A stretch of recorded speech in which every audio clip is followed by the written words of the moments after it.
Hello friends, welcome to Adesh Academy.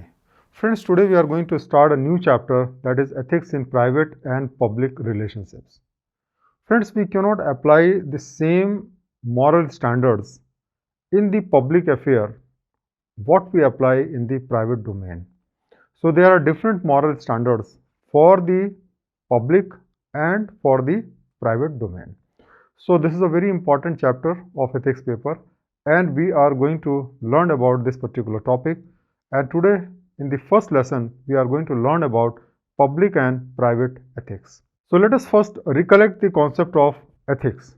We know that ethics, or it is also sometimes called moral philosophy, is basically a branch of philosophy that involves systematizing, defending and recommending the concepts of right and wrong behavior.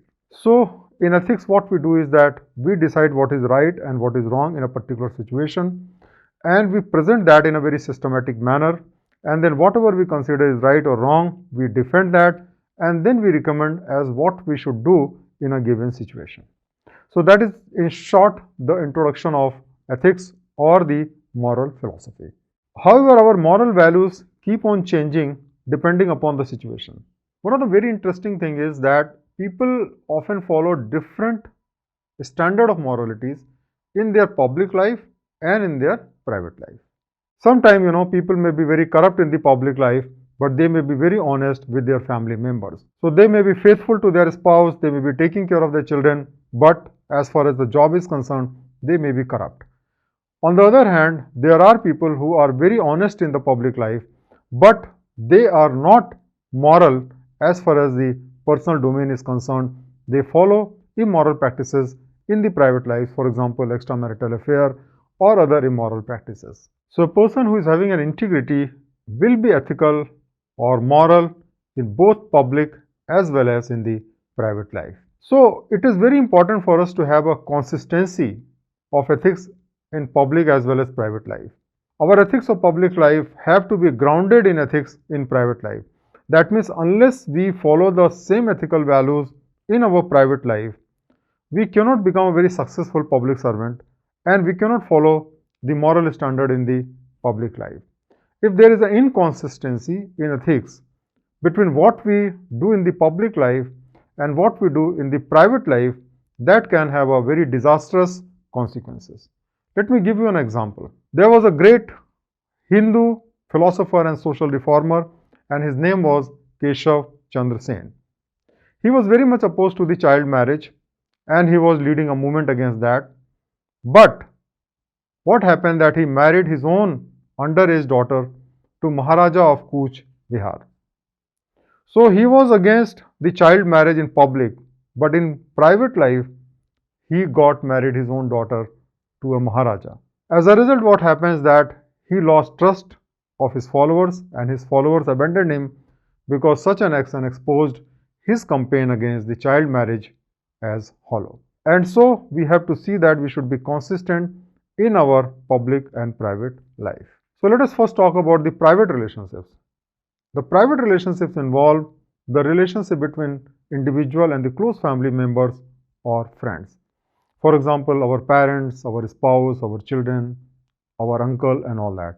So that is a family member, and then the friends which we make, they are basically in the domain of our private relationships.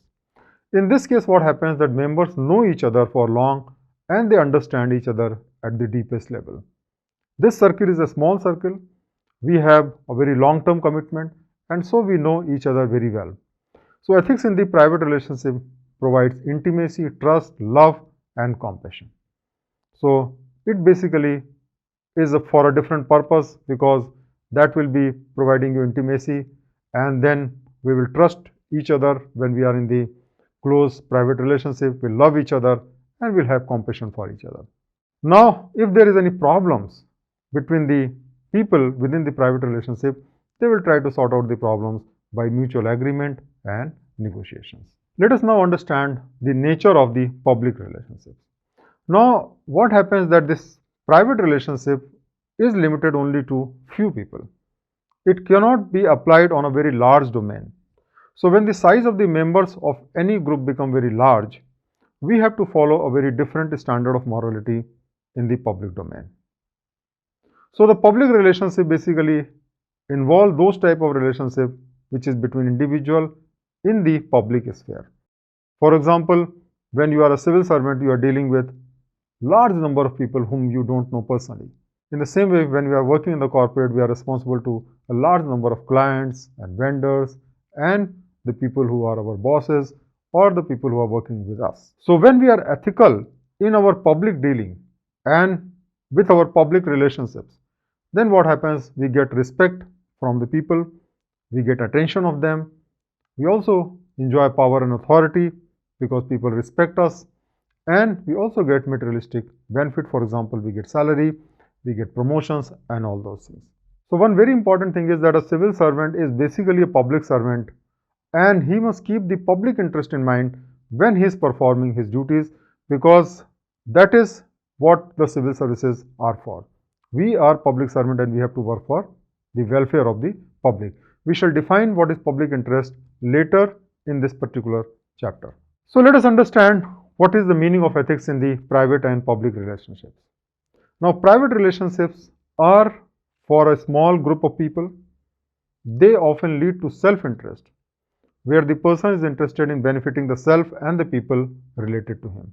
So in private relationships, we are limiting our relationship with a limited number of people, and we try to help each other. We try to fulfill our self-interest in the private relationships. Ethics in private relationships help in humanizing public relations and plays an important role in forming the base for the moral values of the person. Now, this small private relationship domain is like a mini society where we practice all our skills, all our moralities, we learn how to deal with the people, and that is basically something like a training which provides us a foundation and which help us when we are going to deal with the public at large. So that is why if you want to be a good public servant, you should also be a good human being who can manage his private relationships also very well. A civil servant is a public servant and he must always keep the public interest in mind, and a good public servant must balance self-interest and the public interest. So as a civil servant, we must focus on the public interest, try to do the things which are in the public interest rather than in the self-interest. Both the things are interconnected with each other. We have to take care of our private relationship and also our public relationship. So we have to balance our self-interest as well as the public interest. And so a good civil servant balances both, that is self-interest and public interest. So I hope you got the basic idea about the ethics in the private and public relationships. We will know more about these relationships and the ethics thereof in the subsequent lessons.